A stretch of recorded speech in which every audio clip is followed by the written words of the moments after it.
శరన్నవరాత్రుల్లో ఇవాళ మూడో రోజు కావడంతో ఇంద్రకీలాద్రిపై అమ్మవారు అన్నపూర్ణాదేవిగా భక్తులకు దర్శనమిస్తున్నారు. అమ్మవారి అన్ని రూపాల్లో అన్నపూర్ణాదేవి అవతారం విశిష్టమైంది. సకల జీవరాశులకు ఆహారం ప్రసాదించే అన్నపూర్ణాదేవికి పరమాన్నం, బూరెలు నైవేద్యంగా సమర్పిస్తారు.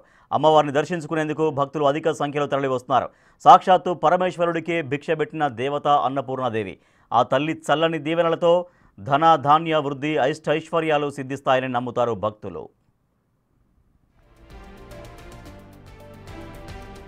పరాశక్తి అఖిలాండకోటి బ్రహ్మాండ నాయకి జగన్మాత ఇంద్రకీలాద్రిపైన కనకదుర్గా స్వరూపంగా అవతరించి భక్తులను అనుగ్రహించేటువంటి ఈ దివ్యమైనటువంటి ఈ క్షేత్రంలో ఈ విశ్వావసనామ సంవత్సరంలో శ్రీదేవి శారదా శరన్నవరాత్రి మహోత్సవాలు అత్యంత వైభవోపేతంగా ప్రారంభమై నేడు మనం మూడో రోజులో ఉన్నాం.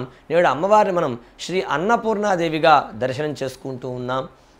అన్నపూర్ణే సదాపూర్ణే శంకర ప్రాణవల్లభే జ్ఞాన వైరాగ్య సిద్ధ్యర్థం భిక్షాన్ దేహీ చ పార్వతి అని అమ్మవారిని మనం ప్రార్థన చేస్తాం.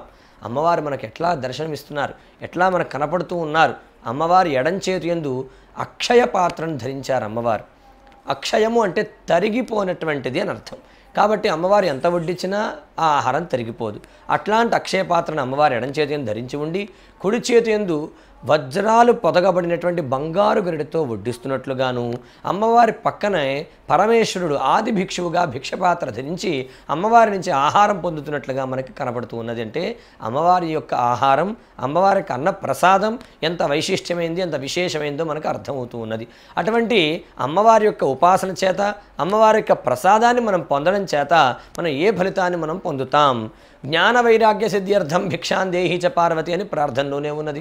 అంటే జ్ఞానాన్ని మనం పొందుతామంట. అంటే జ్ఞానం లేకపోతే మనం ఎలా జీవించాలి, ఎలా వ్యవహరించాలి, ఎలా విజయములు సాధించుకోవాలో మనకి తెలియదు. కాబట్టి అమ్మవారు ఇచ్చేటువంటి ప్రసాదం, అమ్మవారికి అనుగ్రహం వల్ల మనం ఇహంలో విజయములు సాధించడానికి కావాల్సిన జ్ఞానము, పరంలో అమ్మ సాయుధ్యానికి పొందడం కావాల్సినటువంటి వైరాగ్యాన్ని కూడా అమ్మ అనుగ్రహం చేత మనం పొందగలుగుతాం.